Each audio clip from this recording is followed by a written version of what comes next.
आप सभी का स्वागत है हीलिंग टच में।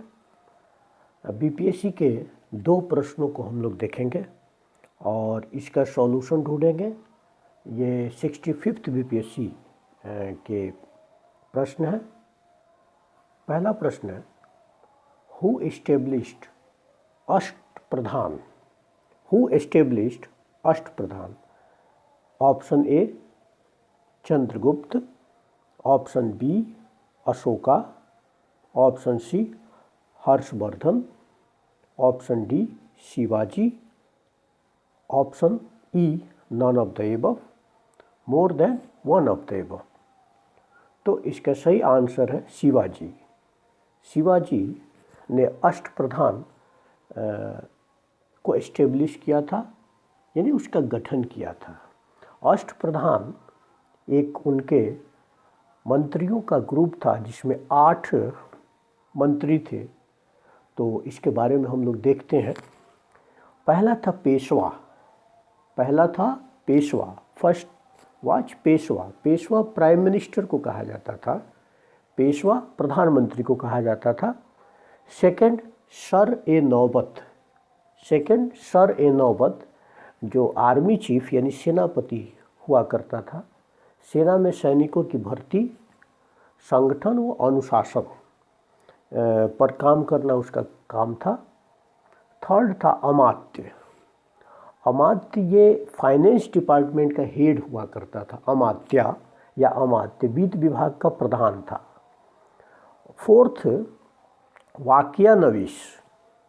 वाक्यानवीश इंफॉर्मेशन यानी सूचना, गुप्तचर एवं संधि विग्रह के विभागों का अध्यक्ष था। हेड ऑफ इंफॉर्मेशन डिपार्टमेंट, गुप्तचर डिपार्टमेंट जो था उसका हेड हुआ करता था कौन? वाक्यानवीश।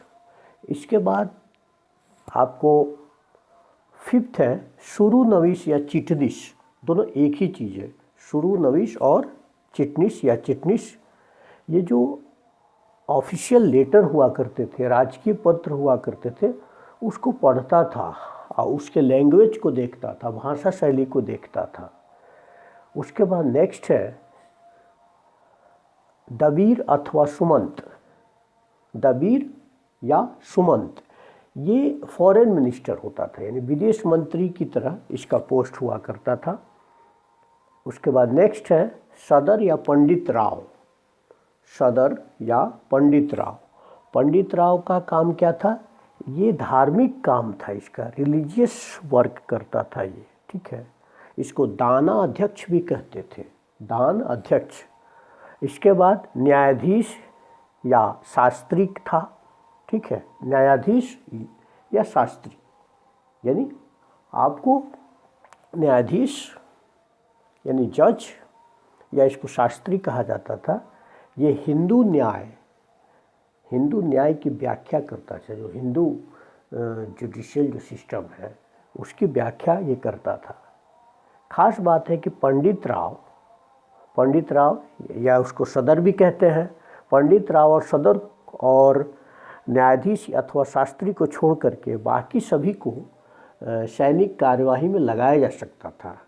यानी आर्मी की ज़रूरत पड़ने पर सभी काम कर सकते थे। किसको छोड़ करके? 2 को छोड़ करके, जिसमें आपको न्यायाधीश को छोड़ दिया जाता था, ठीक है, यानी जुडिशियल मजिस्ट्रेट की तरह जो काम करता था उसको छोड़ दिया जाता था, और आपको पंडित राव को छोड़ दिया जाता था, यानी जो रिलीजियस वर्क करता था। तो ये अष्टप्रधान है। ये अष्टप्रधान में किसी के काम के बारे में पूछ सकता है, या ये भी प्रश्न पूछ सकता है किसी भी एग्जाम में, जिसमें दे सकता है कि इनमें से कौन अष्टप्रधान नहीं थे या थे। Next question is which Delhi Sultan built maximum number of canals? यानी दिल्ली के किस सुल्तान ने सबसे ज़्यादा नहरों का निर्माण किया? बहुत ही आसान प्रश्न है। ए ऑप्शन देखिए, Firoz Shah Tughlaq, B Iltutmish, C Balban, D Sikandar Lodi, E none of the above, oblique more than one of the above. तो इसका सही आंसर है फिरोज शाह तुगलक। फिरोज शाह तुगलक तुगलक वंश का शासक था। यह मोहम्मद बिन तुगलक के बाद ये शासक बनता है, यानी सुल्तान बनता है। ठीक है, दिल्ली सल्तनत में तुगलक वंश का एक शासक था। इसका टेन्योर माना जाता है 1351 से लेकर के 1388 तक, और इसने कई कैनाल्स का निर्माण किया था। और आपको पता होगा कि ये हब ए सर्व नामक एक टैक्स भी लगाया था, जिसको इरिगेशन टैक्स कहा जाता है, सिंचाई कर, हब ए सर्व। तो उससे भी प्रश्न आता है कि हब ए सर्व क्या है। तो हब ए सर्व एक सिंचाई कर था, यानी इरिगेशन टैक्स था, यानी टैक्स ऑन इरिगेशन।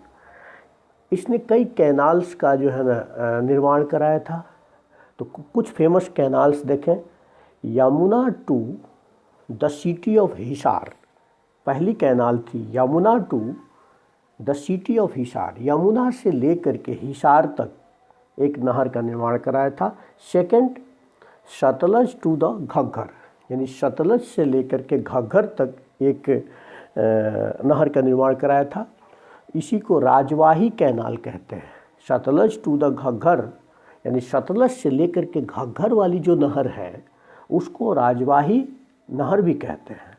अगला एक बहुत ही फेमस कैनाल है घग्गर टू फिरोजाबाद, यानी घग्गर से लेकर फिरोजाबाद, एक थर्ड कैनाल हो गया। फोर्थ कैनाल है यमुना से फिरोजाबाद तक, यमुना टू फिरोजाबाद। और फिफ्थ कैनाल है सिरमौर की पहाड़ी से हांसी तक, यानी हिल ऑफ सिरमौर टू हांसी। तो ये कुछ फेमस कैनाल थे। इन दो प्रश्नों की व्याख्या हमने अच्छे से की, इसका सॉल्यूशन दिया, और इसी तरह से आप सुनते रहें और एक एक प्रश्न पे हम लोग बहुत अच्छे से काम करेंगे। बहुत बहुत धन्यवाद।